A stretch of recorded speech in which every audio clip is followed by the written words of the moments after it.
Gracias, Teodoro. Un saludo muy afectuoso a ti, a nuestra audiencia. Buen jueves. Yo creo que se está consolidando, como lo hemos visto a lo largo de este muy breve año y también muy breve proceso electoral,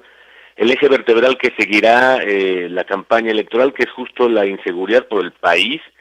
Aquí mismo en nuestra entidad, Morelos, se ha generado una ola no solo de violencia, sino todas las ideas fuerza, o muchas de ellas están articuladas justamente para que las campañas tengan, reitero, ese eje vertebral.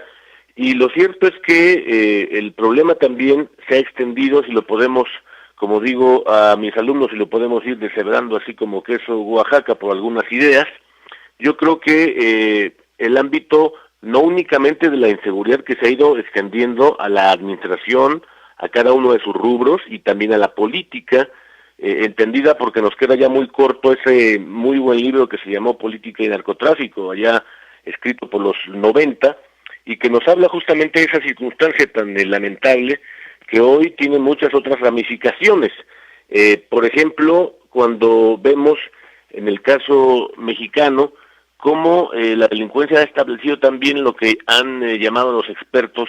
la actuación que tiene el Estado formalmente en la búsqueda de su combate, de ese fenómeno, el de la delincuencia, cómo ha establecido esos llamados estados paralelos, es decir, cuando ya el problema se ha extendido de tal modo que de una manera muy efectista, si se quiere ver así, el Estado mexicano formalmente ya establecido, lo que hace es auxiliarse de la fuerza, del vigor, de la presencia de cada uno de estos factores de poder, porque en eso se han convertido, en factores auténticos de poder que significan, desde el punto de vista de su ámbito territorial, un auxilio al Estado mexicano en su conjunto, que esa ha sido justamente la razón en la que explicamos, si no justificamos, cómo se ha ido generando esa presencia que hemos visto de un modo tan lamentable que, por ejemplo, en Guerrero es una evidencia palmaria que esa entidad básicamente ya la hemos perdido, en el sentido más práctico de la palabra, por lo que hace a la actuación, reitero, del Estado con su fuerza legítima. O, por ejemplo, también cómo se ha generado desde el punto de vista de lo que hemos visto, los arreglos políticos, acuerdos parlamentarios de los últimos días, en donde, por ejemplo, se dice que en las localidades, porque esa es una presencia muy importante que hay de paralelos, básicamente están funcionando alrededor de muchas entidades, pero sobre todo en la parte municipal, que es donde está el principal arreglo que tiene la delincuencia, y también, por ejemplo, cuando estos acuerdos parlamentarios, decíamos, están buscando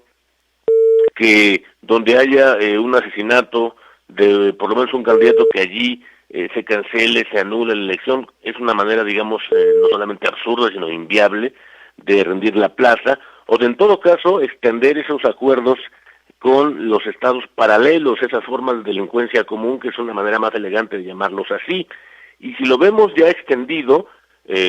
no solo ese Guerrero, sino las 5 entidades que, por ejemplo, han ido teniendo los problemas más importantes que aquí hemos comentado en este espacio, sobre lo que implica la pérdida de vidas humanas, los llamados homicidios en espacios públicos, se han presentado, por ejemplo, en no solo Guanajuato, sino también Estado de México, Baja California, Chihuahua, Michoacán, con los estados que han tenido la mayor proyección de violencia. No se olvide que Michoacán, por cierto, es la entidad que ha registrado el mayor vigor por lo que hace al inicio mismo de aquella problemática regional que significó, junto con la frontera chica de Tamaulipas, en el año 2005, el inicio de esos problemas en torno a los homicidios en espacios públicos. Y también en estos años últimos, los del presidente López Obrador, sin duda, la capacidad de gobernar se sustituyó por la capacidad de conversar, y con eso pues los problemas no solamente han pasado inadvertidos, sino que están irresueltos. En el ámbito ya de entrando a esa problemática de la inseguridad en torno a los debates, lo que es más conveniente, desde luego, para el oficialismo es que todo ese enorme problema del caudal o el eje vertebral, reitero, que para muchos significa ese problema, el de la inseguridad, para la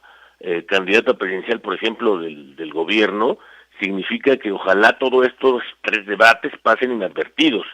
mientras que el caso contrario para la oposición significa para la senadora Gades, por ejemplo, que cada uno de esos partidos que la están,